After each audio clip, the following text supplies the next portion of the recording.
Moi, mon rêve d'enfant était donc d'être, comédienne, de monter sur scène et c'est un projet que j'ai largement nourri, notamment avec la grande chance de faire les cours Florent à Paris et quand j'ai été, acceptée pour faire, ma deuxième année, mes parents ont jugé qu'il était préférable que je j'ai un cursus un peu classique, puisque eux n'étaient pas du tout dans le domaine artistique et ils pensaient que sans un réseau, on ne pouvait pas, en vivre. Voilà, en tout cas, c'est la croyance qu'ils m'ont transmise et avant cela, je voulais faire de la gym. J'avais été, aussi repérée pour l'équipe de France et mes parents pensaient que c'était terrible au niveau physique de faire un sport à haut niveau en étant si jeune et donc j'ai fini par comprendre, avoir une croyance que je ne savais pas vraiment bien choisir ce que je voulais faire puisque, bah, soit j'allais, prendre un risque physique, donc pour mon développement, de santé, ce qui était peut-être pas faux, je n'en sais rien. Et soit en fait, je prenais un risque de ne pas vivre de mon métier. Donc ce que moi j'ai compris, c'est que si on n'en vit pas, ben, on crève de faim et en fait, moi, j'avais jamais connu la faim, donc j'avais pas très envie de connaître ce phénomène-là. Je trouvais ça aussi très, très dangereux parce que si on ne mange pas, ben, quand on nous dit ça à 12, 13, 14 ans, ben, si on mange pas, on meurt.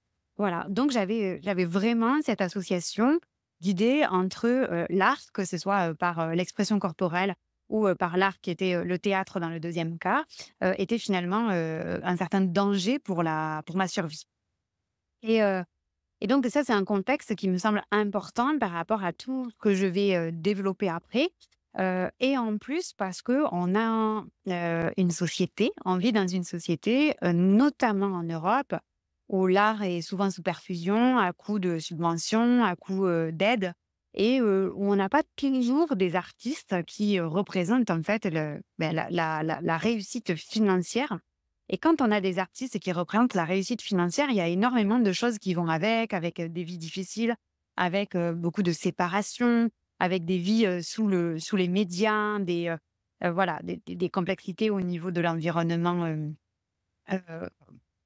ouais, on va dire drogue, alcool et cetera. Et puis pour les femmes, ben, un gros contexte, avec des difficultés, plutôt d'ordre, sexuel. Donc le tableau, il est pas super positif, hein, quand je dis, je veux devenir un artiste, une artiste, waouh, on se prend quand même une bonne chape de croyances sociétales et moi, dans mon cas, de croyances éducatives, qui font donc le contexte dans lequel je viens faire ce partage. Donc je vais le faire en plusieurs parties. La première partie, c'est vraiment autour de l'art comme process. La deuxième partie, ça va être autour de la personne, l'artisan, l'artiste et la troisième partie, j'ai quand même marqué, coucou ma Stéphanie, j'ai quand même parlé de business, donc c'est en vivre, hein. La troisième partie, c'est vivre de ça parce qu'en fait sinon, on ne parle plus de business. Voilà. Donc tout ce que je vais partager, c'est dans l'angle de vue d'un vivre, hein, pour qu'on arrive à cette troisième partie. C'est parti. Donc la première chose que j'ai analysée, c'est que dans tous les processus artistiques, il y a le mot répétition. On répète ses gammes, on répète sa musique, on répète son théâtre, on rejoue une scène de cinéma, on fait, on refait, on refait. La sculpture, on fait, c'est pourri, on recommence. Quand on fait de la poterie, on a notre tour, on fait un truc, ça s'effondre, on recommence. Il y a vraiment un très gros, sens de la répétition. Coucou les filles, ah je suis contente. Bah, vous 2 pour ce moment, c'est quand même excellent. Il y a pas de hasard, mais alors? Coucou Lou, coucou Stéphanie, salut ma Corinne. Ah mais trop chouette que vous soyez là. Donc, il y a vraiment ce concept de la répétition. Une des choses qui, par exemple, m'a poussée à prendre mes cours d'art oratoire, c'est que, un jour je faisais mes 10 000 pas. Moi, je fais 10 000 pas tous les jours. Donc, je faisais mes 10 000 pas et puis je passe devant l'église de notre village, donc il y a rien, hein, là où je suis et là, j'entends de la musique et et je me dis: Est-ce que c'est correct de rentrer?» Bon, alors déjà, est-ce que c'est correct de rentrer? Donc je passe la tête dans la porte entrouverte et je leur demande si je peux m'installer. Ils me disent: «Bien sûr» et ils s'excusent. Ils me disent: «Ah oui alors, là par contre on répète, ce sera pas de la grande qualité, vraiment on est en répétition, Moi je n'ai, pas le sens de la musique, je n'ai pas l'oreille, je n'ai pas de connaissances, je n'ai rien et du coup dans ma tête je me disais: «Waouh, si seulement ils savaient quelle piètre spectatrice je représente par rapport à ce qu'ils imaginent». Donc je me suis installée et donc je les ai vus répéter. Donc je faisais des notes que je ne connaissais pas, une musique que je ne connaissais pas non et et en fait, ils répétaient et des fois, ils étaient pas contents d'eux alors que moi, je voyais pas pourquoi ils étaient pas contents d'eux. Moi, je voyais même pas la différence quand, une fois ils avaient réussi et l'autre, il disait ne pas avoir réussi et ce jour-là, j'ai bien ancré en les regardant alors que j'hésitais à prendre des cours d'art oratoire. J'ai bien saisi cette différence dans la répétition. C'est-à-dire, j'ai un talent de départ et la répétition va me faire passer de l'artisanat à l'art. Par ce sens de la répétition. Répéter pour affiner, affiner, affiner. Et si au départ, en plus, j'ai un talent, c'est-à-dire que j'ai une facilité, j'ai quelque chose que j'ai reçu, certains diraient reçu de Dieu, ou reçu de l'univers, ou je suis née avec ça, eh ben, c'est-à-dire que la répétition va me faire passer d'un espèce de joyau, un peu brut à quelque chose qui va être, bien affiné, qui va prendre une forme telle que je le souhaite, qui va faire l'effet que je recherche et cetera. Donc ce jour-là, je me souviens, je suis sortie de l'église et je me suis dit: «En fait, je ne vais pas prendre des cours d'art oratoire pour quelque chose, mais je vais prendre des cours d'art oratoire parce que c'est à travers la répétition que mon talent va s'affiner, devenir fin». Voilà. Donc il y a dans, l'art, un processus de répétition. Il y a aussi un processus de répétition dans lequel, pour l'artiste, c'est agréable de répéter. C'est-à-dire que la répétition n'est pas obligée de se faire dans la douleur. La répétition est agréable. Si vous êtes, musicien, musicienne ou que vous avez votre art ou que vous connaissez des gens qui le font, quand ils vont répéter, ils sont contents. «Ah ouais, je vais faire une répétition, on a un concert, je vais répéter, ah ouais, j'ai fait une sculpture ce matin mais, ah ouais, quand j'ai fait les mains là, c'était pas du tout ce que je voulais donc j'ai recommencé». «Tu as recommencé? Mais je suis sûre que c'était super bien». «Non, non, mais c'était pas au niveau où moi je voulais». Donc il y a un sens de la répétition et d'aimer répéter pour affiner, pour que ce soit meilleur et pour arriver au niveau attendu par l'artiste lui-même. C'est-à-dire que le critère de réussite, il est imposé par soi-même. Franchement, ce partage-là, il va être un peu lourd. Il est très chargé en code. Donc, voilà. Je le dis, c'est ma façon de m'exprimer, mais je sais que vous êtes là pour ça. Donc, c'est vraiment le fait d'aimer répéter par rapport à ses propres critères à soi. On va en reparler. Dans toujours cette partie de l'art, il y a la vraie volonté que celui qui réceptionne, tout autant que celui qui est dans le processus artistique, ressente une émotion. Et c'est le fait que moi, quand je suis dans mon processus, je ressens cette émotion qui n'est pas toujours considérée et étiquetée comme positive. J'ai fait un live sur ça, sur le fait que je ne crois pas aux émotions. Donc, je pense que c'est important dans ce partage-là aussi d'y faire référence. Mais il y a des œuvres artistiques, je pense à plusieurs artistes avec de la peinture, qui n'ont pas fait des œuvres pendant lesquelles leur processus était joyeux.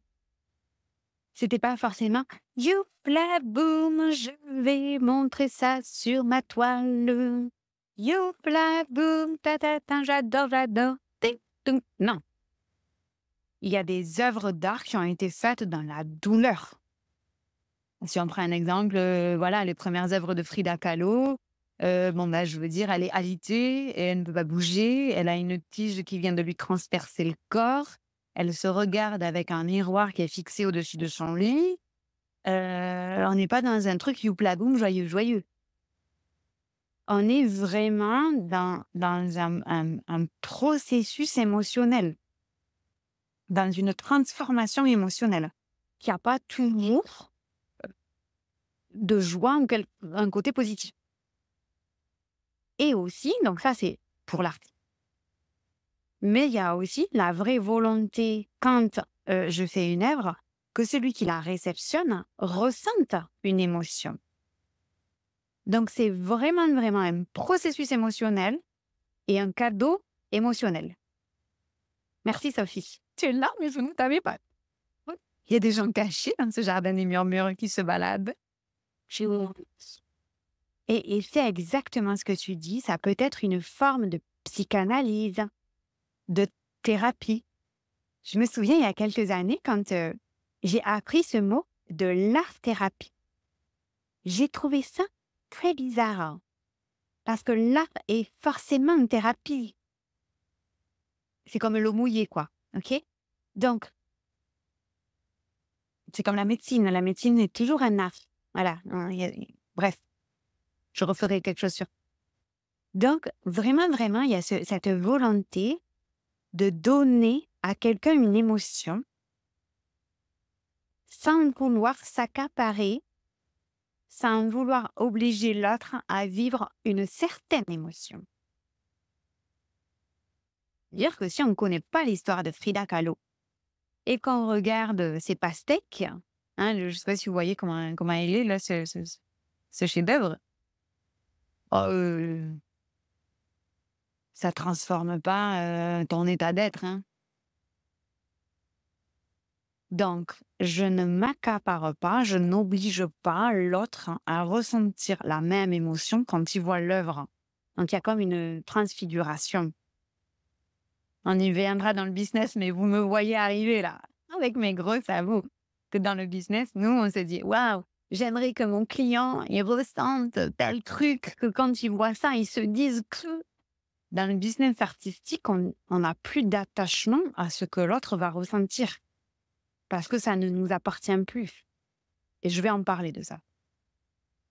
Donc, dans ce côté émotionnel, il y a l'émotion de l'artiste, il y a ce que l'œuvre véhicule, c'est-à-dire tous les codes qui sont engrammés dans l'œuvre, voilà, parce qu'elle comporte énormément de choses. Et il y a ce que le regard de l'autre va poser et comment il va se sentir, quelle émotion il va ressentir. Voilà. Moi, récemment, je suis allée amener ma fille à une comédie musicale. Elle n'avait jamais vu de comédie musicale. Je sais. Donc, je l'ai amenée à une comédie musicale. Les rideaux étaient fermés. Et on est passé, moi j'adore évidemment toucher la matière sur la scène. Et rien que quand je touche, je sais que c'est mon endroit. Voilà. Et donc, j'ai touché cette scène. On n'était pas au premier rang. Après, on est remonté. Et là, les rideaux se sont ouverts. Et moi, une émotion qui montait. Il n'y avait rien. Il n'y avait personne sur la scène. Il n'y avait pas de musique. Pourtant, l'œuvre a déjà commencé. Donc, ce que moi, je ressens, ce n'est pas du tout ce que l'autre va ressentir. Et ma fille, elle m'a dit, tu pleures? OK? Voilà. Donc ça, c'était cette partie-là qui me paraît importante. Toujours dans l'art, il y a le détachement total. Dans l'art, quand moi je suis artiste, je suis détachée de ce que l'autre va ressentir. Parce qu'au cours, moi, de mon propre process, j'ai transformé, transfiguré, vécu ce que j'avais à vivre, que ce soit dans la douleur, que ce soit dans la joie, dans la liberté, dans tout un tas d'émotions, dans l'innovation, voilà. Donc moi, j'ai vécu ça. Et en fait, je me suis tellement remplie de ce pourquoi j'étais là, que ce qu'en fait l'autre ne m'appartient plus. Et donc, ce détachement, il est par rapport à qu'est-ce que l'autre va ressentir face à l'œuvre et qu'est-ce que l'autre va faire de l'œuvre. Donc, ressenti, on en a parlé. Donc, en fait, moi, je suis là, je crée cette œuvre-là. Moi, ça m'est arrivé aujourd'hui. Il y a une femme qui s'est offert une lecture Human Design que j'ai lancée avec joie, avec allégresse. J'étais contente, voilà. Et elle, quand elle a reçu, elle a payé et elle a pleuré.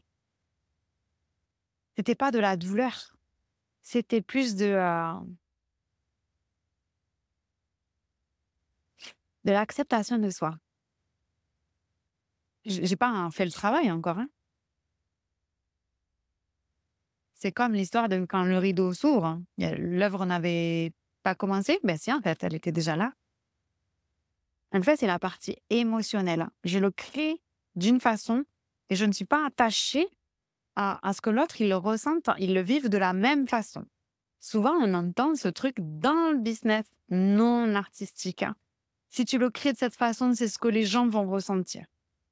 Dans le business artistique, on s'en fout. On n'est pas là pour choisir ce que l'autre va ressentir. Tout est correct. Tout est libre. Et ensuite, c'est donc le détachement de ce que les gens vont faire de l'œuvre. Alors ça, pour moi, ça a été le plus dur. Et c'est quand j'ai dépassé ça que j'ai senti que ça y est, j'étais dans un business artistique. Qu'est-ce que ça veut dire? On entend régulièrement des gens qui héritent et qui trouvent des chefs-d'œuvre dans un grenier, des chefs-d'œuvre dans une cave. Il y a des chefs-d'œuvre qui se vendent sur des brocantes ou des vides-greniers.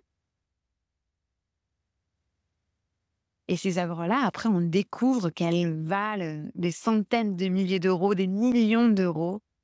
Et elles ont passé des dizaines d'années dans un grenier, au mieux protégé. Il y a des gens qui vont mettre une œuvre chez eux, au milieu de leur salon. Vous rentrez, vous faites « Oh, ça m'angoisse ce truc. » Non, Evelyne. Donc, une magnifique œuvre d'art pour la société, valorisée pour l'artiste, pour la technique, etc., n'est pas valorisable de tout le monde et par tout le monde. Il y en a qui vont l'accrocher dans le salon, il y en a d'autres qui vont le laisser croupir dans un grenier, il y en a d'autres qui vont le mettre aux toilettes. Donc, il y a dans l'artiste une façon de se détacher de ce qui est fait de l'œuvre. Et moi, je sais que dans mon business, avant qu'il soit artistique, en fait, je voulais que les gens, ça a été ma plus grosse erreur, que les gens aient un retour sur investissement après avoir investi chez moi. C'était il y a un peu plus d'1 an aujourd'hui. Donc, ça veut dire que j'ai un attachement. Quand je fais ça, j'ai un attachement à ce que les gens en attendent. Donc, de cette œuvre, je veux que les gens aient un retour sur investissement financier, en plus. Mais moi, il y a très peu de gens qui viennent chez moi pour faire de l'argent, juste faire de l'argent. C'est toujours complété par autre chose. Ou bien c'est toujours autre chose en priorité et idéalement complété avec du financier. Là, c'est un attachement à ce que les gens vont en faire. Mais là, il y a trop de questions. Les gens qui, pourquoi, quand, comment. Moi, je me souviens quand j'étais gamine, on a fait un voyage à Paris. Ma sœur est fan d'art classique et donc on était au musée d'Orsay. Et au bout de la 2e heure, je devais avoir 7 ans, tu vois, on pouvait plus. Et je me suis mis dans les escaliers, j'ai fait des stats. Stéphanie, ça va te plaire. J'ai fait des statistiques, sur le nombre de personnes, combien étaient en famille, sur le nombre de personnes, combien avaient des gueules de profs, sur, le nombre de personnes, combien il y avait de femmes, combien il y avait d'enfants qui traînaient les pieds, voilà. Je faisais des stats, j'avais demandé à ma mère une feuille. Ma mère était prof, donc elle a toujours des feuilles et donc j'ai passé elle m'avait laissé là pendant 2 heures et j'ai fait des stats dans les escaliers du musée d'Orsay et ben, du coup, ça veut dire que moi, ben, je vois cet art-là, à cette époque-là, je suis pas du tout sensible à ce que je vois. Au même moment, l'art contemporain, heu, fait chez moi l'effet d'un tsunami. On l'explique comment ça? Donc l'artiste fait son œuvre et se détache de l'émotion que va ressentir l'autre et se détache de ce que l'autre va en faire. Et d'ailleurs, quand, vous écoutez des guides qui vont faire, des musées à des petits enfants, ils leur demandent toujours: «Qu'est-ce que vous ressentirez? Qu'est-ce que vous ressentez là?» Parce que les enfants sont libres et donc ils disent, «Ah, du dégoût, ah, de la joie, ah, du doute, ah, de l'incompréhension», voilà, ils le disent. Donc détachement de ce que les gens en font. Partie numéro 2, on va parler de l'artiste lui-même. L'artiste lui-même. Alors si ce contexte, vous intéresse, ça veut dire on va parler de vous, on va parler de toi. En fait, je vais parler ici de comment on fait pour passer de l'artisan à l'artiste. En fait, l'artisan, il est la somme de tout un tas de techniques qui répètent pour pouvoir avoir un objet conforme. Conforme à l'attente d'un client, conforme à la commande d'un client, d'un mécène, de voilà. Il répond à une attente. Il remplit un cahier des charges. Il est dans la réponse A. C'est un artisan. Et il a acquis tout un tas de techniques qui lui ont été données par un maître artisan ou qui lui ont été données par la formation et ou qui lui ont été données par l'expérience. Voilà. L'artisan est un homme, une femme d'expérience, du terrain, qui fait avec ses doigts, qui fait avec ses mains, qui fait le est extrêmement impliqué dans la vie d'un artisan. D'ailleurs, souvent, quand on parle du bâtiment, il y a énormément de gens qui disent, ben, qu'ils sont fatigués à un certain âge parce que le corps a été extrêmement impliqué. Comment on fait pour passer de l'artisan à l'art? C'est qu'on n'est plus dans une stratégie de réponse. On ne répond plus à la demande. On va répondre non seulement à un objectif, et en plus, on va créer du désir. On va créer de l'émotion. On va créer du beau. Quand on crée du beau, en général, on crée aussi du bon. L'exemple que je donne ici, on se refait pas. On va prendre un exemple marketing. Pour solutionner, il y a 20 ans, l'extrême délinquance et violence qu'il y avait dans les souterrains, dans les parkings souterrains, ils ont mis de la musique classique. Ça a solutionné 90% des violences dans les parkings souterrains. Il est extrêmement difficile d'être au contact du beau et de faire du mauvais. Voilà. C'est comme ça, c'est un biais, hein, c'est un biais cognitif. Et en général, quand on fait du beau, quand on fait de l'esthétique, on crée le bon. On crée le bon. Et, d'où le dressage qui se fait dans les assiettes gastronomiques et qui implique tout un tas de sens qui vont être là en contact avec l'assiette. Voilà. Donc, le beau crée très souvent le bon à l'intérieur de soi, l'humanité. Donc, de l'artisan à l'artiste, il y a toutes ces étapes qui font qu'on se défait de la technique, on s'émancipe de la technique pour pouvoir aller vers le beau, vers l'émotion, vers le désir. Mais on est bien d'accord qu'il a bien fallu des techniques. Je vous lis. Exactement, Sophie. Merci, Roselyne. Je compte pas. Donc, il y a des artistes, je pense à Mozart, voilà. La majorité des artistes sont arrivés avec un talent obtenu d'une vie précédente, d'une humanité différente, d'une dimension différente, de Dieu, de l'univers. Chacun y met ses croyances. Et donc, ils avaient un très grand talent à la base.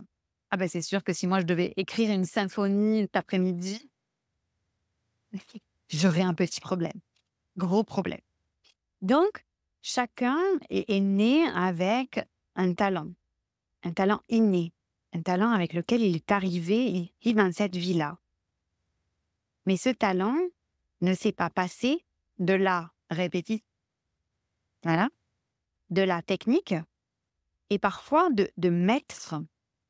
Maître dans mon langage, c'est celui qui enseigne. Celui qui enseigne une technique. Il n'enseigne pas une façon de penser, il n'enseigne pas une façon d'être, il enseigne une technique. Voilà. Et donc, à partir de cette technique, à force de la répéter, je peux jouer. C'est là qu'on s'émancipe. Et en même temps, de manière générale, il y a eu besoin de cette technique pour s'en émanciper.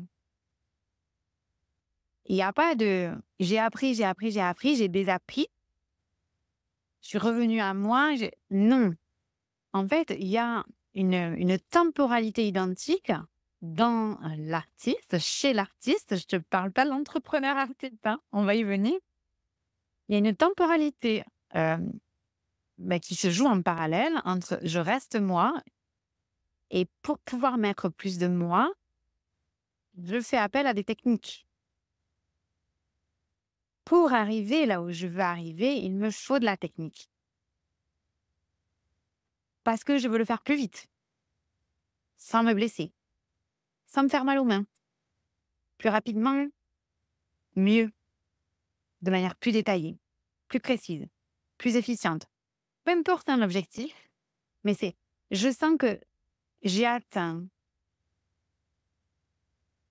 mon talent brut et qu'un maître avec sa technique, donc il vient juste pour amener une petite pièce là, il va pouvoir me faire découvrir, comme dans une grotte, une autre pièce, mais qui est déjà chez moi. Je ne crée pas une pièce grâce au maître. C'est lui qui me donne la clé parce que je suis dans un boyau. Je sens que je pourrais découvrir à l'intérieur de moi un autre niveau, une autre dimension de moi-même, mais il me manque la clé. Et le maître est là, il file la clé et à fin, on passe. Mais on n'est pas dans la force, on est dans la répétition. Ben chez moi, c'est là. Ah, ok, ben ça ouvre. Et là, on ouvre et on arrive dans une autre pièce qui est chez nous. Et c'est là où on passe j'aime pas ce truc de dire on passe un niveau, on n'est pas dans un jeu vidéo, quoi. Hein, on passe une étape, une dimension, une profondeur. Souvent, je parle du schéma mathématique avec les abscisses et les ordonnées, puis il y a la profondeur. Et puis il y a d'autres dimensions aussi dont je ne connais pas les noms, mais voilà, c'est ça dont je suis en train de parler. C'est-à-dire qu'on va voir en 3D, puis en 4D, en 5D, en 6D, waouh! Et en fait, on voit une espèce d'énorme matrice. Et donc, il peut y avoir plusieurs maîtres. Le maître qui va m'aider là à affiner telle chose, le maître qui va m'aider à affiner telle autre. Voilà. Et donc, je vois vraiment faire appel à différents maîtres. Donc là, de l'artisan à l'art, on s'émancipe de la technique, on va vers le beau, on va vers le bon, on va vers le désir, pour soi et pour l'autre. Parce que je me fais plaisir, parce que c'est plus facile pour moi. La technique m'aide à ce que ce soit plus facile, plus simple, plus joyeux, plus fluide. Voilà, c'est ce que ça m'aide, la technique. La technique ne m'aide pas à faire mon métier. Elle m'aide à le faire comme je veux. Donc ça nécessite de savoir ce que je veux. OK. Donc une fois qu'on est là, on passe de l'artisan à l'art. Troisième partie, en vivre. Et donc là, on passe dans le titre de ce partage qui était quand même business artistique. Donc un business, qu'on le veuille ou pas, il est ancré dans une réalité aujourd'hui à l'heure où je parle, qui est qu'il ne survit que parce qu'il y a un mouvement financier qui fait qu'il y a plus d'argent qui rentre que d'argent qui sort. On va faire ça simple. Ouais. Donc, souvent, quand on voit business artistique, c'est ah ouais, non, mais c'est, moi je suis d'accord hein, pour créer des œuvres, pour vivre la transformation, que ce soit pour transmuter quelque chose, que ce soit pour donner de l'émotion à l'autre. Toute cette première partie, cette deuxième partie, Laetitia, moi je suis d'accord. J'accepte, c'est au continu. Mais le truc, c'est en vivre. Tout ça, c'est bien, mais en vivre. Donc là, il y a ce concept de vendre son œuvre. Moi, j'ai passé beaucoup de temps à me dire ouais, non, mais moi, j'aimerais être Céline Dion et je veux avoir un René dans ma vie. Et René, il va vendre mes œuvres. Voilà. Moi, je veux un René dans ma life. La punchline de ce live, c'est je veux un René dans ma vie. Et donc, moi, je m'embête plus. Je crée et j'ai un agent. Les impressionnistes avaient un agent qui achetait leurs œuvres pour les revendre. Il y a dans énormément de métiers artistiques aujourd'hui des agents qui sont là pour vendre l'artiste ou vendre ses œuvres ou vendre les deux. C'est OK. Et c'est important, du coup, de trouver un agent artistique. On ne cherche pas un closer, on ne cherche pas un vendeur, on ne cherche pas un commercial, on cherche un agent artistique. Donc là, dans l'intention, c'est extrêmement différent. Hein? Voilà. Donc ça, en vivre, peut passer par avoir un René dans ta vie et avoir un agent artistique. À voir si c'est cette personne qui achète l'œuvre et qui la revend. Ça existe aujourd'hui. Ça arrive dans de très nombreuses entreprises de services. Voilà, on pourra en reparler. Ou bien c'est un agent qui va vendre un spectacle, qui va vendre au bon endroit et qui va faire du commerce. Mais c'est toujours un agent artistique. Donc ça, c'est une manière de vivre de son business artistique. Hashtag, je veux un René dans ma vie.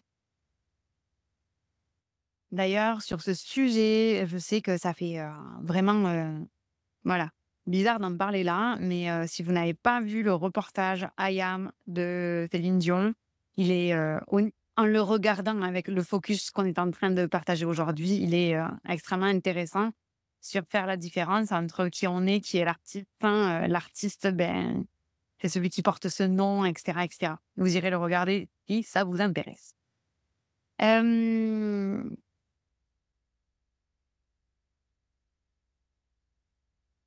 Dans vivre d'un business artistique, il y a donc la vente. Mais du coup, dans la vente, il y a quelque chose qui change totalement. Totalement. C'est qu'à partir du moment où on fait une œuvre, il faut déjà que cette œuvre, elle nous satisfasse d'abord, nous, pleinement. Voir mon partage sur mettre son masque à oxygène avant de le mettre à quelqu'un d'autre.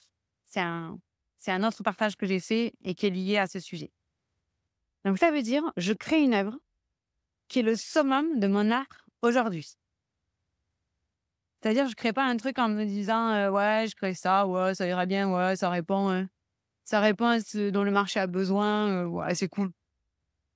Bon, les gens, ils sont un peu cons, de toute façon, donc ça va, ça passe. Ça passe. Pour les gens, ça ira, ça. Ah non. Business artistique, c'est que chaque fois qu'on sort quelque chose, qu'on met quelque chose à la vente, c'est l'apothéose de ce qu'on sait faire, de ce qu'on sait créer, de aujourd'hui. c'est le sommet de notre art. Et on n'est plus en réponse A. On est là où on veut amener, la direction dans laquelle on va. Et en fait, dans la vente, il y a le fait que on laisse l'œuvre se faire acheter. Et je sais qu'il y a beaucoup de gens qui font le lien entre quand je vends mes services alors que je suis une marque personnelle, je me vends et se vendre, c'est lié aussi à de la prostitution, à cette image de soi où on vend son corps, on vend ses services, c'est un peu dégradant. Voilà. Il y a beaucoup de mémoire sur ce sujet. Là, dans un business artistique, on ne se vend plus, on vend l'œuvre. Alors, c'est notre création divine, c'est un peu notre bébé, notre voilà, mais on vend l'œuvre et donc on laisse l'œuvre se faire acheter et en fait, qu'elle soit achetée ou pas, il y a plus d'attente. Il y a plus d'attente parce qu'on est complet. On se sent rempli, nous. On est je vois cette œuvre, je suis dedans. Ça veut pas dire je suis pas que je suis pas déçue. Et ça peut vouloir dire: «Ah je suis déçue parce que cette œuvre, c'est vraiment le sommet de mon art et je suis déçue qu'elle ait pas été achetée». OK, ça peut être ça. OK, je peux être déçue, mais c'est pas grave d'être déçue. Mais en tout cas, moi, je suis au sommet de ce que je fais, de ma technique, de mes désirs, je suis remplie, je suis là. Waouh, cette toile, c'est waouh, elle elle me nourrit. OK, donc ma création me nourrit. Et ma création, elle se laisse acheter. C'est-à-dire que je la mets à disposition de la matrice, du monde, je sais pas comment vous l'appelez. J'ai plus besoin de convaincre. J'ai plus besoin de dire, «Grâce à ça, tu vas pouvoir gna gna». Non, parce que j'ai plus d'attachement à ce que la personne va en faire, de comment elle va le faire, de comment elle va s'en saisir. C'est son problème. Moi, j'ai des gens, des hôtes au château qui ont acheté le même service, mais ils ne s'en servent pas du tout de la même façon. J'ai des personnes que j'ai accompagnées en individuel. J'avais à la fois des séances, avec un rendez-vous et à la fois du télégramme. J'ai des gens qui se sont jamais servis du télégramme et qui ont fait que les rendez-vous individuels. J'ai des gens, on avait des rendez-vous individuels qui duraient moins de temps que la séance, mais on était tout le temps sur Telegram. J'ai des gens qui ont un peu des 2. J'ai des gens qui, à des moments, utilisaient une partie, à d'autres non mais qui je suis moi pour, dire: «Il faudrait le» non! Détachement complet. Mais par contre, moi, je suis au sommet de mon art. Et donc, je me pose sans cesse la question, comment faire pour me sentir, moi, dans une disposition où je suis au sommet de mon art? Donc, est-ce que j'ai besoin de repos? Est-ce que j'ai besoin de temps? Est-ce que j'ai besoin de silence, de solitude, d'amour et d'eau fraîche? Voilà, de quoi j'ai besoin. Et on ne vend plus, dans un business artistique, on ne vend plus des modalités, puisqu'on n'a plus d'attachement, ni à ce que les gens vont ressentir, ni à ce qu'ils vont en faire. On met à disposition une œuvre. Et enfin, il n'y a plus de question de ni de marketing, ni de valeur. C'est-à-dire que le marketing, c'est la somme des techniques qui permettent de mettre une stratégie commerciale en branle pour répondre à un marché. Mais quand on ne répond plus à un marché, on ne peut plus mettre en place un certain nombre de techniques. C'est à nous de créer les techniques. C'est à nous de créer le contexte. Il y a les cloches qui sonnent en même temps. Donc, vraiment, vraiment important pour moi de vous partager ça. Il n'y a plus de marketing extérieur à soi. Le marketing devient l'art d'être soi-même. Pleinement. Et les gens viennent à la fois acheter l'histoire de l'artiste l'artiste et l'œuvre.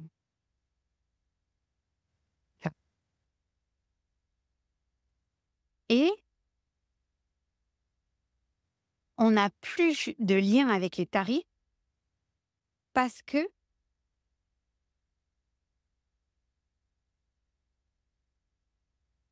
il n'y a aucune valeur à rien. L'art ne vaut rien et vaut tout. Donc, tous les tarifs sont possibles.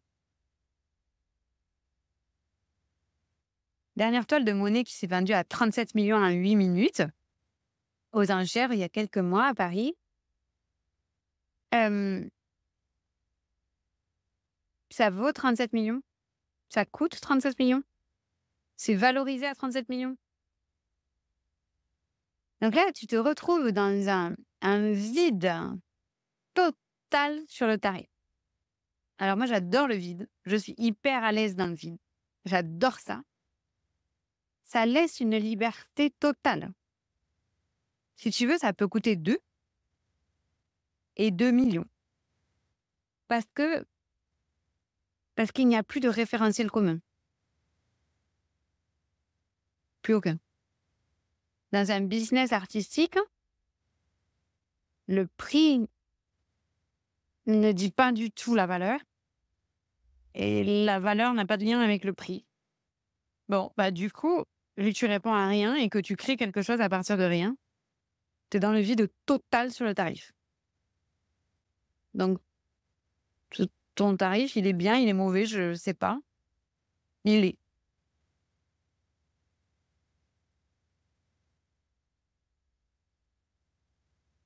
Et du coup, il n'y a plus de questions. Ton tarif, c'est celui-là. Un jour, on s'est retrouvés dans un restaurant et puis il y avait des œuvres. Et il y avait un tableau à 120 €. Et donc, je le regardais comme ça. Et puis, mon chéri me dit eh ben putain, à 120 balles.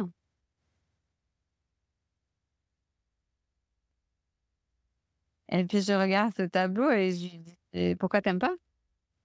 Et il me dit non, mais 120 balles, tu imagines ce que tu peux faire avec 120 balles? Et je lui dis oui, mais ça vaut pas du tout 120 €. Il y a la matière, il y a la toile, il y a le temps, il y a la peinture, il y a la formation, il y a la technique, il y a la répétition. Je dis que je comprends pas le prix. Et il me dit: «Mais tu avais déjà que c'est moche, hein, tu aurais mis plus de 120 €?» Je sais pas, ça correspond à quoi 120? Parce que on peut mettre un tarif sur tout, sur la transformation qu'on a vécue. Si je dis: cette toile, c'est cette toile qui m'a permis d'aller au-delà d'une maltraitance, de violence, d'une étape de ma vie, ça vaut combien ça? Alors je vais multiplier le nombre de séances que j'aurais dû faire chez le psy, multiplié par, puis l'homéopathe, puis les soins énergétiques, puis ça vaut combien? Je sais pas. C'est valorisé à combien? Je sais pas. Dans un business artistique, l'œuvre vaut tout et vaut rien. Il y a que toi qui vas choisir. Il y a plus de référentiel. Et alors ça, dans le corps, tu vas le sentir que c'est: «Ouh! Oh mon Dieu, je suis libre!» Et du coup, là vont se poser les questions, qui sont nos questions humaines, qui sont plus les questions de l'art, qui sont les questions de l'artisan. Mais les gens, ils vont pas acheter à ce prix, je peux pas faire ce tarif-là, mais qu'est-ce que les gens vont penser? Toutes les projections que je projette moi-même, les projections que j'imagine que les gens vont faire sur moi, les projections que j'ai fait sur les autres moi-même, bon, là, on rentre dans ce qu'on appelle de l'accompagnement individuel, du coaching, ce que tu veux. Mais là, on est plus dans le business artistique. Là, on est dans l'humain. Dans l'humain qui découvre son sens artistique. Voilà. Et donc, ça, c'est très important pour moi de dire que l'artiste, l'art, son œuvre, ont toutes et aucune valeur en même temps. Donc, si c'est toi l'artiste, si c'est toi qui décides d'avoir un business artistique, Ben, tout ce qu'on a dit avant est vrai et mérite du coup d'être parfait, avec tout ce que ça veut dire aussi. Parce que c'est vachement plus safe, hein, d'avoir un business avec, stratégie marketing, je fais A, je fais B, je sais P, C, je sais combien ça rapporte, enfin. Ça, on le sait, il y a pas de doute. C'est des techniques, c'est des techniques. Heu on sait que si, je mélange, du vert avec, du, jaune, ça va faire, voilà, c'est de la technique ça. Il y a pas de doute sur la couleur qui va sortir. L'entraînement va faire que si je rajoute un peu plus de jaune, ça va faire ça un peu plus. Mais la technique va faire que quand je m'émancipe, je vais pouvoir le mélanger autrement. Je vais pouvoir proposer la couleur exacte que je veux par rapport au projet qu'il y a, par rapport à l'harmonie, OK, OK. Donc tu es libre totalement, totalement, totalement sur le tarif. Parce que tu vends de l'art.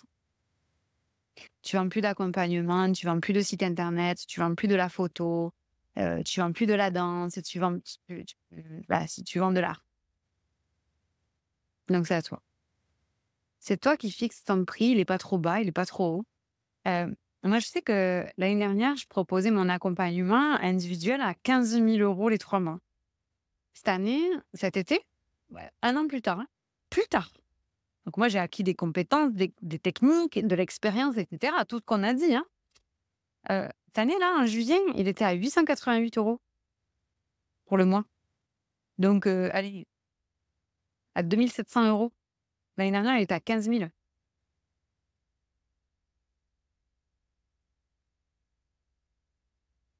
Même la même durée, hein. C'était l'été dernier, juin, juillet, août, et j'en ai vendu à 15 000 et j'en ai vendu à 888 le mois. C'est pas que c'est moins bien, c'est pas que c'est moi qui décide, et ça ne veut pas dire que ça vaut 888 €. Ça veut dire que j'ai décidé, dans le business, de mettre cet art à ce prix-là, et que je suis tout à fait libre, demain, de faire exactement la même chose, sans rien rajouter, peut-être même en enlevant, juste de changer le prix, et au lieu que ce soit 888, de le mettre à 800, à 8 880. Que ça a pas besoin de faire sens, parce qu'on est détaché du sens que fait l'enfant. Voilà. Donc ça demande un lâcher prise important. Voilà ma conclusion. Vous me direz ce que vous avez, aimé, ce que vous avez retenu, et comment ça vient percuter la façon dont est organisé votre business, la direction que vous prenez. Est-ce qu'un business artistique, c'est quelque chose qui vous intéresse, qui vous fait peur? Enfin bon, tout ça, je veux bien que vous m'en parliez. En tout cas, moi, c'est la direction que j'ai prise. Moi, âme libre, et fluide, et qui me permet de beaucoup de détachement par rapport à tout ce que je crée, tout ce qu'en font les gens, et évidemment, et c'est le sens que prend ton business, avec plaisir de te marrainer dans ce sens-là, et de témoigner de ton parcours. Voilà. Je vous embrasse de tout mon cœur. Le jardin des murmures s'apprête à avoir un coucher de soleil dans un orage. Ça va être magnifique. Voilà. Je vous embrasse, hein, avec art et joie. Et je vous dis à très vite.